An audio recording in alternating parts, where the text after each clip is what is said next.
Hey everyone, welcome back to The Fives. We have another episode focused on the recent announcements around VEO3 and Google's big event last week.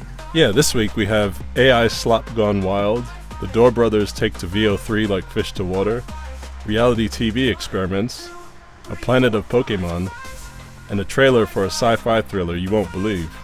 I'm Kai Turner. And I'm John Rogers. What's for dinner, honey? All right, and our first video this week is AI Slop channel surfing from Schrödinger's Film Club. And what I love about this was 75 short episodes of just experimentation in VEO3. What Schrödinger's Film Club has done is really just said, this can be absurd, go crazy. This certainly wouldn't be anything that you would think of as sort of commercial releasable content. Just trying to really push the limits and the boundaries of what VEO3 can do. And I think it's just great to see all of these different examples, to see different examples of animation, live action, anime, all kinds of different genres. And I'll put out there, my favorite is the nuns playing basketball clip. Yeah, I mean, we need to see more artists embracing AI slop as a term and owning it and really turning it into an art form like this. I mean, it reminds me of Rick and Morty's recurring skit on interdimensional channel surfing. There's not a lot to say about it other than you can just sit back and enjoy the absurdity.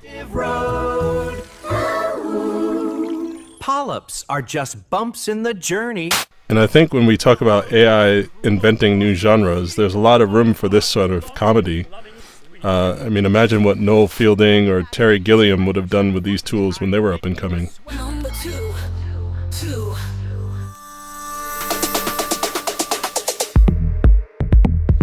Next up, we have Rogue Runway Exodus by the Door brothers, and also a release by the Door brothers called Influenders.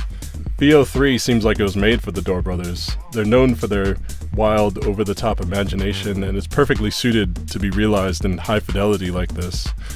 They also know how to get the best results out of VEO3 because it can't really do continuous scenes yet, so having a format like the Fashion Runway where they can really cut between shots is a great use of VEO3.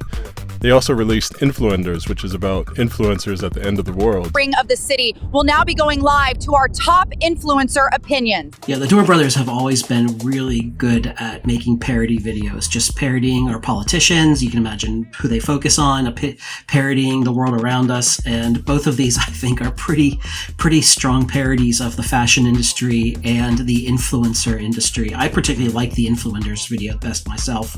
But what this really does is just show kind of a variety of different environments, a variety of different characters, situations, and just really shows the breadth and depth of VEO3. Maybe not. Anyhow, give us a like and subscribe. This look? Honey, it's couture meets confused librarian on mushrooms. All right, and our third video this week is from Kelly Boesch, and this is an experiment. This is a clip set in the world of a runway show, drag runway show, or a kind of a drag queen talk show. And it's just really amazing at how VEO really got these characters, the costumes, the eccentricity of these kinds of shows. It really just comes through, and I think it works excellent. I also think this one is particularly effective at the lip sync with the audio voiceover. It looked just like a Dodger dog. I couldn't stop laughing. Yeah, Kelly is someone who's always experimenting with AI video, and it's interesting to see where her mind went with VEO3, doing these reality TV parodies. She also plays with a kind of art installation that I think is a great proof of concept for exhibitions to pre-visualize concepts as for art installations. I would also like to see artists pitching projects like this, especially when the tools mature, to let the artists have more creative control. Deep within the jungle, beneath tangled vines and ancient trees, a spark of life stirs. Next we have Planet Pokemon by Douglas McGinness III. This David Attenborough-style nature show has become a kind of subgenre or trope within AI video because we immediately get the premise. It's a fun take on a live-action Pokemon story, something I think the fans have been clamoring for since they only ever got Detective Pikachu.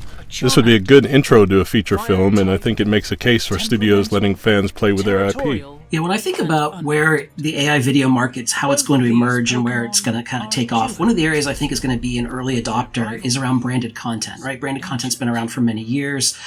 We've seen some really high-end examples of it, many not so great examples of it. But I think for brands trying to communicate with fans with some original storytelling, there's a little bit more freedom in terms of not having to be like Hollywood level perfect. And what I really loved about this Planet Pokemon short is that I could actually see the Pokemon brand creating this and creating a whole series around this as part of a branded content campaign. And then like Kai said, this could be something you turn over to the fans and let them run with. I think it's just really fun and excellently well executed. Number 5. What was that? Look. And our last video this week comes from Isaac Rodriguez, and it's entitled Silent Gods. And this is really a mock trailer, kind of a spec trailer for a sci-fi horror film called The Silent Gods. And I think it just is pretty great. All the kind of these darker kind of scenes, but that are kind of lit by a screen in front of a character, or darker environments where kind of a horror scene is being set up. It works really well, shows again the breadth of VEO3 and being able to do this. Certainly VEO's been very effective at generating the different aliens, the spaceships, the characters. I really enjoyed this. Yeah, this is really amazing when you think that VEO3 has only been out for a couple of weeks. Last week you mentioned how it could be used to pitch to studios, and this is just an elevated example. I wonder if we'll get to the point where studios float trailers like this on social media to see what does well with audiences before going into production. All I can say is, if this was on my Netflix homepage, I'd definitely press play. Thanks. That's it for this week. If you enjoyed this, please like and subscribe. We'll see you next time.